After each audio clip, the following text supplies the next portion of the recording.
Einen schönen guten Tag, ihr Lieben. Ich begrüße euch recht herzlich zu einem neuen Video. Ich bin nicht alleine. Elmar. Servus. Einen wunderschönen guten Morgen. Ja, ich hoffe, dir geht's gut. Ja. Die neue Ultra Bee ist da. Die neue, ihr habt es gerade schon, Elmar ist wieder auf Achse hier. Die neue Ultra Bee 2023, das ist der Vorführer von Suron, den wir hier haben, exklusiv in Deutschland, Europa kann man sagen. War? Genau, ja, wie gesagt, wir haben seit November drauf gewartet. Jetzt ist endlich die erste Maschine da. Wahnsinn. Und wir sind ready zum Testen. Genau, wir werden euch das Bike heute wirklich mal in der Tiefe vorstellen. Wir werden euch zeigen, wie sieht es aus mit den Onboard-Lader.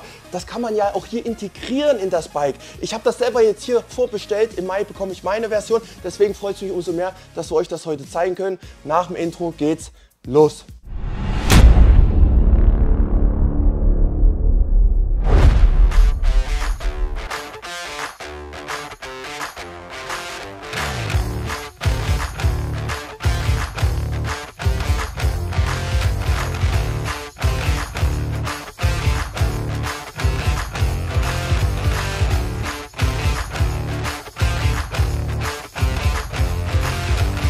So Leute, wir steigen direkt ein. Elmar ist jetzt hinter der Kamera und wird das Ganze ein bisschen mit begleiten, was ich euch jetzt sage.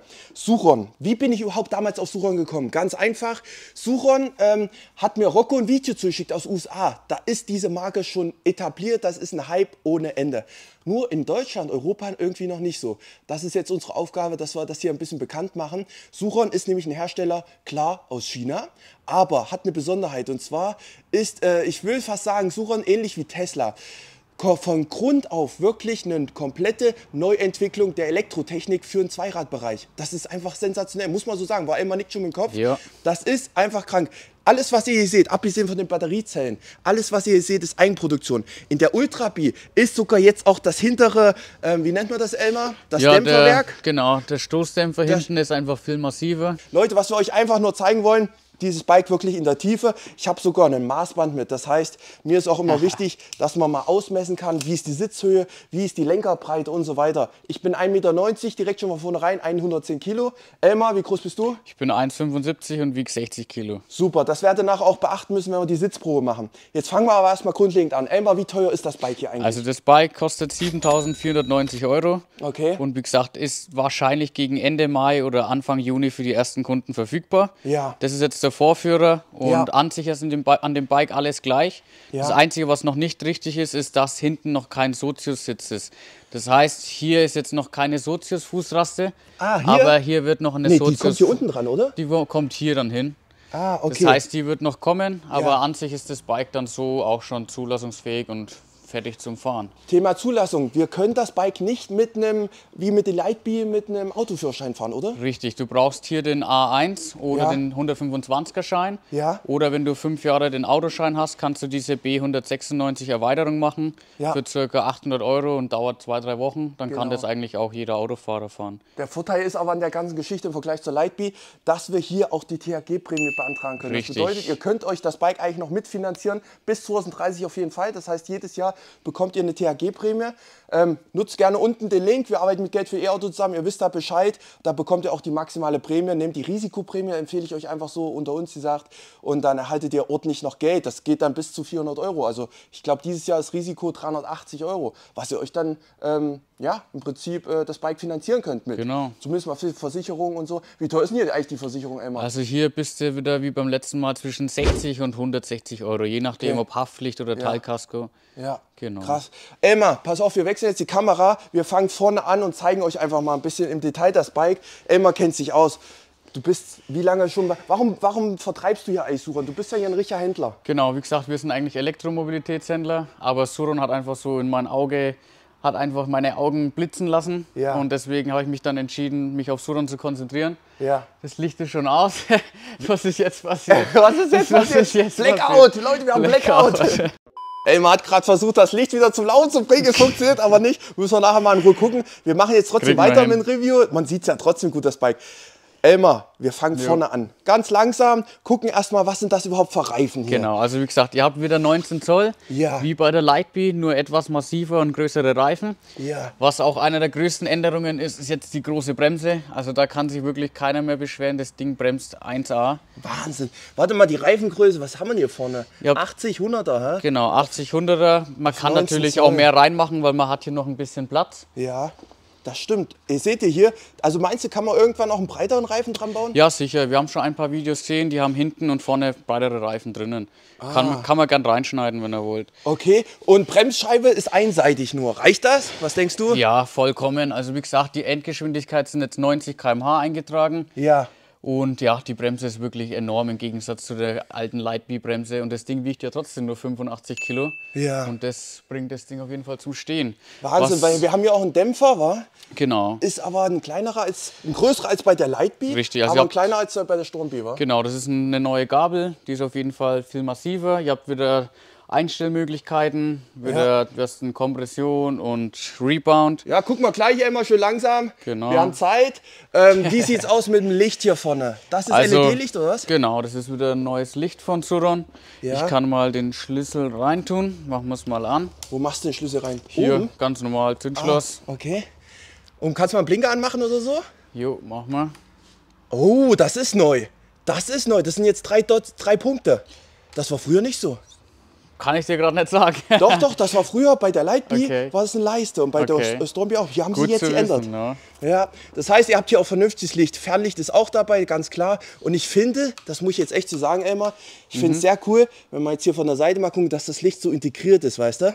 Ja, schaut auf jeden Fall schick aus und passt zu diesen Bee-artigen. Das ist wie so eine Wespe, finde ich. Hast du recht. Also wir haben hier auf jeden Fall einen dicken Dämpfer, seht ihr jetzt hier im Querformat auch nochmal. Und 19 Zoll, hinten kommen wir gleich zu, es könnte meines Erachtens größer sein, der Reifen, aber da kommen wir später noch zu. Dann springen wir jetzt mal hier hoch. Genau, dann gehen wir mal zu den ganzen Steuerungen und Möglichkeiten. Ja. Hier habt ihr das Display, wir haben einen Eco-Modus, einen Drive-Modus und einen Sport-Modus. Zeig mal, wie änderst du den? Genau, hier mit dem Hebel, Wahlhebel, ganz nach oben ist Sport, nach unten ist D und in der Mitte Eco. Okay. Dann habt ihr hier wieder Motor aus, falls irgendwas sein sollte. Dann ganz normal wieder ein elektrisches Potentiometer. Du bist doch schon gefahren, oder? Sei ehrlich. Genau, also es fährt sich gut. Ich bin Ja. ehrlich, es gibt natürlich eine Möglichkeit, dass man hier noch andere Griffe oder was hinmacht, aber an sich lässt es sich gut dosieren. Ja. Dann habt ihr hier die andere Schaltereinheit. Warte, ich komme zu dir. Da haben wir hier einen Warnblinker, Fernlicht, Blinker links, Blinker rechts. Und was ganz neu ist, was die Maschine hat, wo lang die eigentlich lang dran gearbeitet haben, ist dieses ASR. Ihr habt jetzt hier die Modis ASR einzuschalten. Das heißt, ihr habt A3, A2, A1 und das ist sozusagen die Anti-Schlupfregelung. Wenn du jetzt mal hier rumschwenkst, Ja. ihr habt hier so einen Sensor. Warte, zeig mal, wo? Ihr Wo habt ist der hier Sensor? diesen Sensor mit diesen Rippen. Ja. Und dadurch weiß das Moped, okay, ihr dreht gerade durch oder es sollte jetzt zum Beispiel nicht so viel Gas geben. Dann kann man zum Beispiel hier einstellen, okay, mehr Anti-Schlupfregelung oder weniger. Ja. Du kannst sie aber auch komplett deaktivieren, wenn du Wheelies oder Burnouts machen willst. Aber wenn du sagst, okay, ich bin jetzt im Gelände unterwegs und kein erfahrener Fahrer, dann machst du die höchste Stufe an ASR an. Ja. Und dann brauchst du keine Angst haben, dass du hier irgendwie durchdrehst oder dass du dir mal das Hinterrad irgendwie verlierst. Hier hast du das eingestellt, oder was? Genau, also du hast hier dann die Einstellmöglichkeiten und hier siehst du oben die 3 Punkte. Warte mal einmal. Wo? Genau, hier sind diese 3 Punkte, ASR. Ja. Und wenn du zum Beispiel dreimal kurz tippst, dann kannst du es komplett deaktivieren. Und jetzt ist es komplett aktiviert und dann kann man hier auswählen A3 und dann halt A1. Genau. okay. Und das ist das, was halt neu ist. Ja. Das ist von Suron entwickelt und wie gesagt, funktioniert echt gut. Ich habe versucht, im ASR 1, 2, 3 ein Wheelie zu machen, keine Chance. Das heißt, geht nur, wenn es deaktiviert ist. Okay, und Rekuperation, wie sieht's da aus? Rekuperation hat es ja auch. Bin ich ehrlich, habe ich noch nicht geschaut, wie man es einstellt. Werden wir Ja. jetzt dann gleich herausfinden. Ist ja ganz frisch. Ja. Genau, aber habt ihr dann auch die Möglichkeit, ich glaube, das wird dann auch über die Funktionen hier gehen. Ja. Genau, hier habt ihr dann noch so Set und Settings zum Einstellen. Hier habt ihr wieder die Übersetzung. Genau, die Trip-Anzahl, hier ist die Temperatur und hier ist die Akkuanzeige. Und hier noch eine Uhrzeit. Es gibt auch ein kleines Toolkit oder so einen kleinen Empfänger, den kann man einbauen. Haben wir jetzt noch nicht eingebaut und da ist dann Verbindung mit GPS und App und so weiter. Das heißt, die Ultrabee hat jetzt auch eine App-Verbindung. Ah, okay, Genau. die habe ich mir aber runtergeladen, aber irgendwie ist die noch nicht richtig nutzbar. Ich glaube, Das die ist noch nicht chinesisch. richtig nutzbar, genau, aber ich kann dir später mal das kleine Gerät zeigen. Das muss man halt dann erstmal einbauen und dann können wir uns darum kümmern. Okay, okay. Jo, dann haben wir hier das Heck.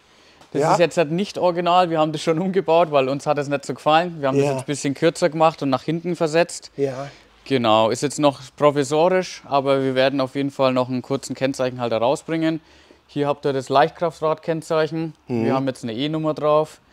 Jo, Ja. ansonsten... Warte mal, Elmar, du hast auch die ganzen Aufkleber abgemacht von dem Bike, wa? Richtig, Weil ja. normalerweise ist die doch so gelb, weiß. Genau, das können wir dann noch reinschneiden. Aber jetzt haben wir alles weggemacht. Ich werde auch noch das und das schwarz machen, Ja, weil ich bin einfach ein Fan davon, wenn clean ausschaut. Und ich mag das, wenn das ohne Dekor ist. okay. Genau. Dann gucken wir jetzt noch mal hinten lang. Also hier, das ist eigentlich viel länger, das heißt verkürzt. Mir gefällt das so sehr gut. Genau. Wenn du bekommst ja das Bike dann im Mai von mir, wenn möglich, bitte auch gleich schon so umbauen, Kriegen wir hin, ja. dass die schon fertig ist. Und im Prinzip hier hinten gehen dann die Kabel durch. Ja, das kann man noch Die verstecken, Rückfahrkabel, die kann man noch verlegen. Ihr habt die ja erst seit gestern oder so. Ja. Und hier ist im Prinzip Schutz gemacht, eine Schutzmatte, die ist Genau, das ist zwar jetzt bei der lappelig, Ultra aber B wenigstens schon drin. Bei der Ja. Light B muss man es immer noch einbauen. okay. Dann habt ihr auch eine viel dickere Kette. Ja, Genau. ich sehe auch hier drüben, Bremsanlage ist doppelseitig, oder? Nee, Nee, das einseitig. ist wieder einseitig. Brauchst du ja hinten nicht. Vorne Ja. ist immer wichtiger. Vorne aber ist wie wichtiger. gesagt, ihr habt jetzt einfach eine massivere Kette, Ja. einen viel massiveren Dämpfer. Insgesamt ist das Ding einfach eine große Lightbee. Ja. Hier könnt ihr noch die Kompression einstellen vom hinteren Stoßdämpfer. Ah, okay. Dann habt ihr den Motor. Ja. Der Motor ist an sich wie der Lightbee-Motor aufgebaut, aber ist einfach etwas breiter und ist halt auf die Leistung ausgelegt von der Ultra B. Ja. Genau, dann geht es hier rauf, dann seht ihr den Akku, der hat jetzt 74 Volt, 55 Ampere-Stunden. Ja, den nehmen wir auch nachher noch mal raus, wa? Genau. Dass wir den Leuten das mal zeigen. Aber Emma, lass noch mal kurz zurück zum Reifen, weil das ist das, was mich ein bisschen stört an der Sache. Das Bike sieht sehr modern aus, gerade jetzt, wenn man hier von der Seite mal guckt, die Applikation. Aber der Reifen ist mir zu schmal. Was ist denn das für eine Breite hier? Kann man es sehen irgendwo? So, also ihr habt wieder 80, 119. 80, 119, okay. Genau, aber an sich ist der nur drin, denke ich, weil Suron wollte, dass das ganze Bike sehr wenig wiegt. Ja. So wie sie da steht, wiegt sie ohne Straßenversion 85 und mit Straßenversion, glaube ich, 88 Kilo. Okay. Und es liegt halt auch daran, dass die schmale und leichte Felgen und Räder hat. Ja. Aber du kannst hinten eigentlich wirklich noch massive Reifen draufschmeißen und Felgen, Okay. weil du hast hier einiges an Platz. Ja, ja, ich habe schon, hast du Genau. vorhin ja auch schon gesagt, also wir haben, wenn ich jetzt mal hier durchgehe, wir haben noch ordentlich Luft Ja. an die Seiten, schön Schmiere. Und ich bin ganz ehrlich, Elmar, ich hätte gerne wie heißt Breite Supermoto-Felgen. Supermoto. Genau, kriegen wir hin. Supermoto, Reifen, geht das? Denkst Ja. du, es wird realisierbar? Ja, wie gesagt, wir müssen noch schauen, was es für Narben sind. Ja. Und dann lassen wir da neue Felgen machen. Ja. Entweder 17 Zoll oder 19 Zoll. Und dann kann jeder sich da seinen Traum verwirklichen. Ja, weil das fehlt mir so ein bisschen. Ich meine, das, stell dir vor, das Bike noch, wir können ja mal ein Bild einblenden, die Australier haben ja schon wieder gleiche Tune, dass wir das im Prinzip alles noch mal Genau. hinten breiter bekommt, wa? Ansonsten, Sitzbank, das Ja, ist wichtig. dann machen wir mal die Sitzbank auf. Ja, warte mal, Elmar. Und zwar Sitzbank, warum ist das für mich wichtig? Ich fand, wenn ich jetzt hier rüber mal gehe zu der Lightbee, dass der Sitz mir ein bisschen zu hart war. Also mir tat es echt am Gesäß weh. Vielleicht wegen meiner Größe, ich weiß nicht, Elmar. Wenn wir jetzt hier mal reindrücken, so dieser Schaumstofftest, dann ist es deutlich weicher. Die ist auch viel, viel länger. War Elmar? Jo, die ist auf jeden Fall bequemer. Ich bin schon 5 Kilometer jetzt gefahren. Aber Doch schon 5 Kilometer. ja, 5 Kilometer nur zum Essen holen und zurück. Elmar, du bist der Beste. Wirklich geil. Also von daher habt ihr jetzt hier auch eine schöne, lange Sitzbank. Vielleicht lasse ich meinen noch aufpolstern, müssen wir mal gucken. Das kriegen wir auf jeden Fall safe hin. Und wenn wir jetzt hier mal weiter gucken, dann haben wir hier, wenn ich diesen Gummidings mal abnehme, was ist das? Genau, 5 Volt USB. Könnt ihr euer Handy laden oder euch irgendwas hier dran bauen. Ja. Und der Zündschloss ist hier oben, wa? Genau. War das bei Zündung- der Stormbee nicht an der Seite? Nee, das war auch oben. War auch oben. Genau, und was man jetzt, wenn man den Schlüssel rausnimmt, hier wäre dann das für den Sitz. Ja. Macht ihr hier rein, dreht einmal um und dann könnt ihr hier die Sitzbank wegnehmen. Was halt wirklich cool ist bei der Ultra B, obwohl sie so leicht und klein ist, habt ihr jetzt trotzdem hier ein bisschen Platz. Ja. Hier kommt das Bordwerkzeug rein, das ist auch dabei. Okay. Und ja, Bordwerkzeug? genau, da ist so eine kleine Tasche mit einem Schlüssel und vielleicht noch ein Schraubenzieher dabei. Okay, wofür bräuchte ich das? Ja, wenn du mal irgendwas nachziehen willst oder du bist im Offroad-Gelände unterwegs, Okay. ist halt cool zum Mitnehmen. Dann hast du hier jetzt so einen Klappmechanismus, Ja. den drückst du so runter und dann hat die hier jetzt auch eine automatische Feder drinnen. Ein Lifter sogar. Ja. Das haben ja manche Autos nicht vorne. Sehr, sehr geil. Okay. Genau, und das ist jetzt wie gesagt die neueste Kreation von Suron. Ja. Dann habt ihr hier die Akkustandsanzeige. Das ist wieder so der BMS-Diagnosestecker. Ja. Ihr habt jetzt wirklich massive Stromstecker, also die sind genau dafür ausgelegt für die Power. Sehr ist- massiv, sehr hier massiv. ist wieder der Ladestecker, das müsste noch derselbe sein. Das sind diese Shogori, glaube ich, heißen Zeig die. mal, Elmar, Ja. nicht so schnell. Ah, das ist ja Ladestecker, okay. Genau. Du hast im Prinzip, aber das ist blöd hier dran zu kriegen, wenn ich ehrlich Hier bin. ist so ein Gummi, da musst du halt raufklacken. so, Musst du nicht hinmachen, ist halt empfohlen. Ja. Ist halt wasserdicht. Ja. Immer lassen wir von der Seite gucken hier. Jo. Das bedeutet, ich habe die Möglichkeit, den Akku rauszunehmen. Genau, wenn du Punkt Nummer schauen eins. willst, Genau. ich wiege 60 Kilo, ich bin jetzt nicht gerade der Größte. Wir Ja. können jetzt mal probieren. Also man macht erst den hier weg, Ja, dann zieht man den hier raus, der ist jetzt noch recht fest am Anfang. okay. Und dann hast du eigentlich schon das Ding fast draußen. Der wiegt um die 20 Kilo und hat 4 Kilowattstunden. Das Ding ist schon ein massiven Brocken, Alter. 4 Kilowattstunden haben wir damit. Genau, das sind Pouchzellen. Ja. Wir haben es schon rausgefunden. Und ja, das ist auf jeden Fall wirklich viel Kapazität auf die Masse. 4 Kilowattstunden auf 20 Kilo ist eine krasse Sache. Ich will kurz was zum Akku sagen. Und zwar, normalerweise, die DMG zum Beispiel, die ich hatte, die hatte einen LFP-Akku drin. Das Geile ist, bei einem LFP-Akku, den kannst du immer bis 100% laden, der brennt nicht, der ist sehr ladezyklenfest und so weiter. Aber Nachteil ist, das Batteriemanagementsystem kann schwer bestimmen, wo ist gerade das aktuelle Level, der aktuelle Batteriestand. Das ist bei den Akkus hier anders, wa? Genau, das ist Lithium-Ionen, wie gesagt, wieder neueste Technologie. Ja. Ihr habt oben ein großes BMS. Ja. Und ja, die haben auch wieder alle Sensoren drin, Temperatursensor, Unterspannung, Überspannung und so weiter und so fort. Genau. Das heißt, es ist einfach auf dem neuesten Stand. Und Pouchzelle, wenn man das jetzt, wenn man gerade in sein Profil guckt, eine Pouchzelle, um das mal kurz zu Genau, sagen. die geht so von oben nach unten. Richtig. Ich weiß jetzt nicht mehr, wie viel rein es sind, aber dadurch, dass es Pouchzellen sind, habt ihr einfach mehr Kapazität, weil die das ganze Gehäuse ausfüllen. Genau, richtig. Und Pouchzellen habt ihr zum Beispiel auch in eurem Handy drin, Oder im in Auto. eurem Laptop. Im Auto Im meistens, Auto, manche genau. Hersteller verbauen noch Auto. Tesla zum Beispiel verbaut Rundzellen. Und ich glaube, Genau. Renault zum Beispiel und teilweise auch VW machen Pouchzellen. Also das ist einfach ein Batteriesystem, tun wir ein mal sehr wieder rein. bewährtes System und lässt sich vor allem in der Vielfalt verschieden anbringen. Warte, Elmar, ich helfe dir.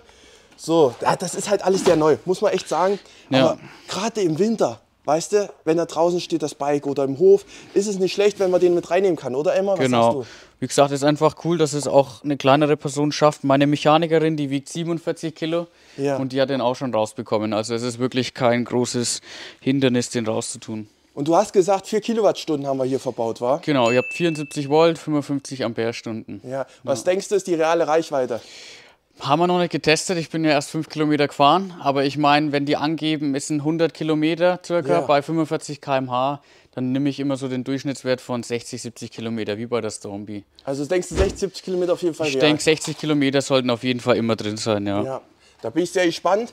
Und jetzt machst du es hier wieder zu. Genau, hier drückt man so drauf und dann könnt ihr hier wieder zumachen und dann ist die Sache erledigt. Ach, der ist noch Elmar, nicht den hast du drin. nicht richtig dran gemacht, wa? Ich habe hier alles auf Kamera. Elmar, was hast du denn da in der Hand? Langen Haben wir Schlauch oder ein was? Kabel. Ein Kabel hast du in der Hand. Wofür brauchst du ein Kabel? So, das können wir jetzt mal hier reinlegen, falls man es mitnehmen will, Okay. weil wir haben ja ein bisschen Platz. Ah, wir haben Staufächer, oder was? Genau, das kann man jetzt hier so reinschmeißen Ja. und dann hat man hier das Netzteil. Das ist ne, stopp mal, Elmar. Genau, darum, das ist nicht der heilige Gral. Das muss man echt so sagen. Ey, weißt du, was ich gut finde, Elmar, bei Suron?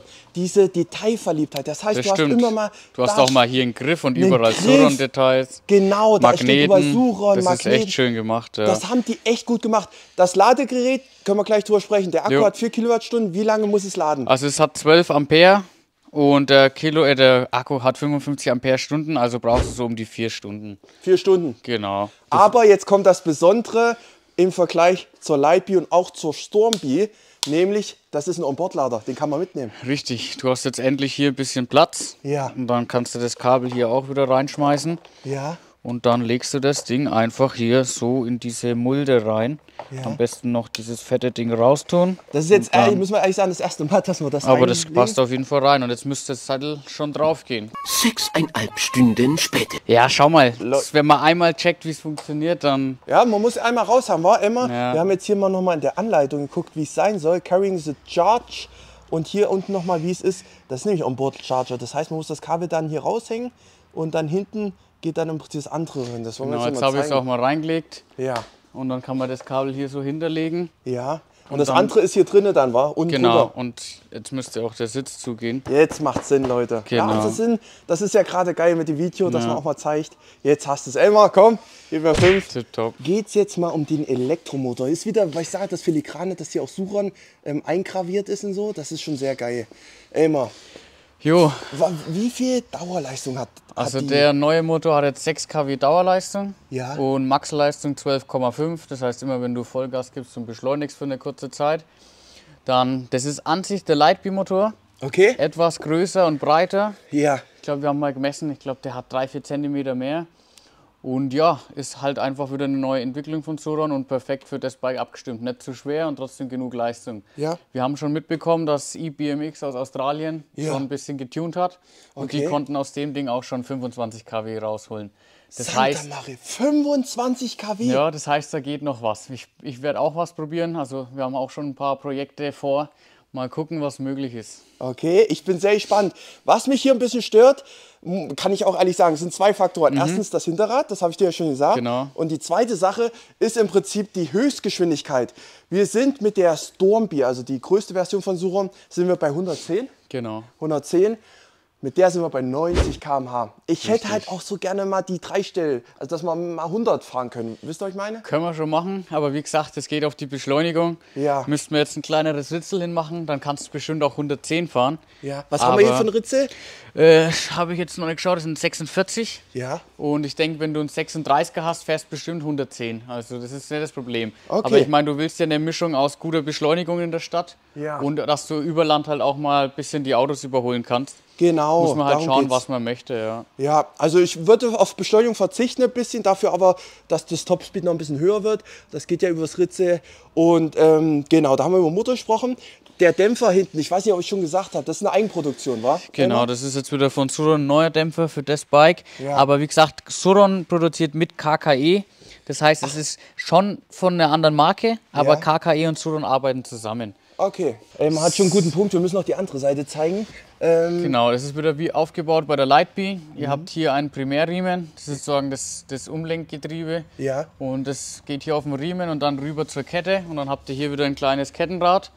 Und von dem kleinen Kettenrad geht es dann wieder hinter zum großen. Aha. Das Praktische ist, es ist sehr leise und wartungsarm. Nachteil ist, wenn man viel Offroad fährt, kann es sein, dass der Riemen mal reißt. Aber Okay. es wird wahrscheinlich auch wieder Kits geben, dass man das zur Kette umbauen kann. Aber ich persönlich bin ein großer Fan von den Riemen, weil es einfach alles recht einfach ist. Genau. Ja. Ihr müsst Und doch Pflege einfach. Ihr müsst doch kein Getriebeöl wechseln und wie gesagt, den Ja. kann man mal ab und zu spannen und das war's dann. Ja. Genau, wichtig ist, wenn wir gleich beim Service auch sind, dass man vielleicht guckt, dass die Kette nicht zu viel Spiel hat, wa? Genau, also die Kette muss immer gespannt sein. Hier sind es jetzt so 1 bis 2 Zentimeter. Ja. Dann schaut man immer, dass der Riemen genug gespannt ist. Natürlich Bremsbeläge, aber beim Elektro, wer sich ein bisschen auskennt, weiß, das meiste könnte man selber machen. Ja. Aber wir empfehlen natürlich auch bei uns vorbeizukommen oder zum anderen Servicehändler. Ja. Aber Ja. so wie sie jetzt hier dasteht, Elmar, ist sensationell, gefällt mir. Ja, wir sind echt zufrieden von der Größe her. Cooles Teil. Was fehlt uns jetzt noch, und zwar die Sitzprobe. Das bedeutet, bevor ich gleich mit dem Zollstock hier mal durchmesse, sagen wir mal, die Sitzprobe, Elmar, können wir die mal runternehmen? Können wir machen, Und ja. dann würde ich dich bitten, als erstes dich da mal hinzusetzen und zu sagen, wie du, oder wir wollen den Leuten da zeigen, wie du drauf sitzt. Ich gehe jetzt hier gerade mal schön in die Knie, also voller Körpereinsatz.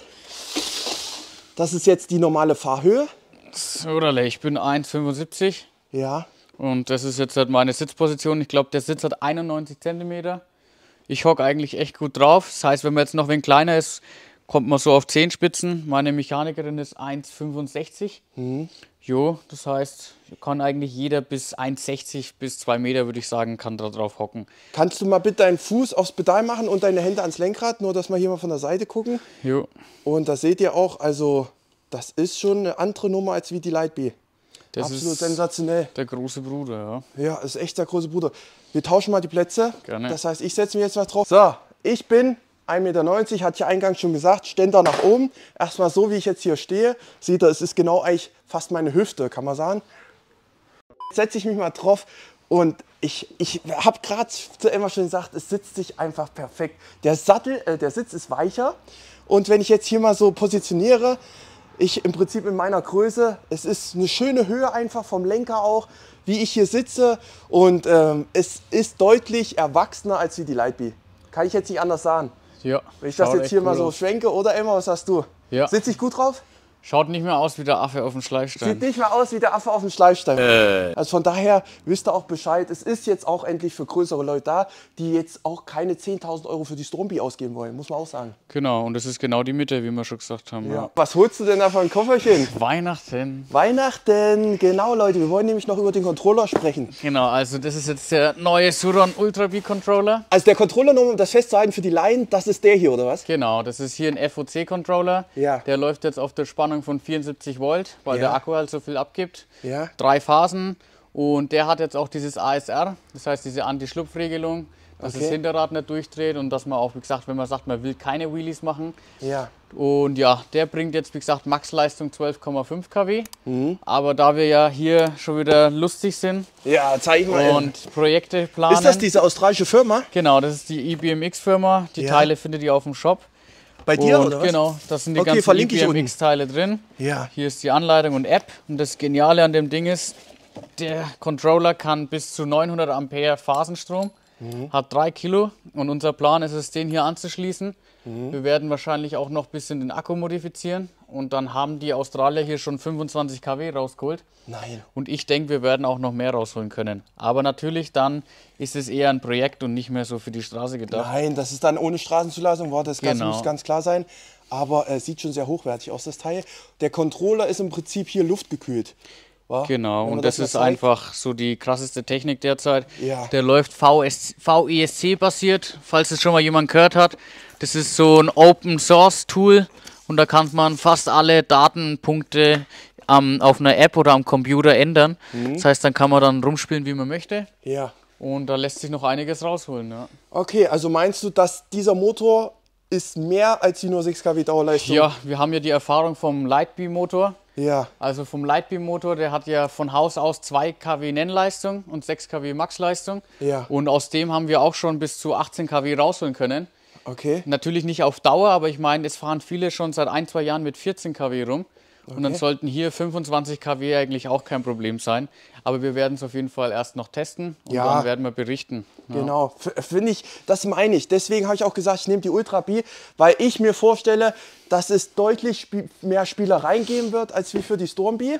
Genau. Fast ähnlich vielleicht zu Lightbeam, wenn sich da auch die Szene so entwickelt war. Ja. So Leute, ich habe euch gesagt, dass ich hier ein Maßband mit habe, deswegen messen wir jetzt mal die Ultra B aus. Das heißt, was haben wir hier von der Höhe?